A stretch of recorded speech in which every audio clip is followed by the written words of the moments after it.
እውነተኝነት ከሌለ እውነትን መግለጥ ከባድ ነገር ነው። እውነትን ማወቅና እውነትን መግለጥ የተለያየ ነገር ነው። አሁን ኢትዮጵያ ውስጥ በሚወራው ፖለቲካ አብዛኛው ሰው እኮ ብቻውን ብትጠይቁት እውነቱን ያውቃል፣ ግን አይለውም። እያንዳንዱ የከረረ ሐሳብ ያላቸውን ሰዎች በግል ብታገኟቸው ሌላ ሰው ናቸው። እውነትን ማወቅ ብቻውን እውነትን ለመኖር አያስችልም።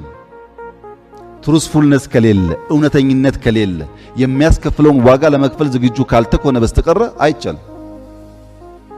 እና በእኛ ፖለቲካል አውድ ውስጥ ያለው ትልቁ ችግር እውነትን አለመገንዘብ፣ እውነትን ከሪያሊቲ አለመለየት፣ እውነትን ከፋክት አለመለየት ብቻ ሳይሆን አንዳንዴም እውነቱን አውቀን ስናበቃ እውነተኛ መሆን ባለመቻላችን የሚፈጠር ችግር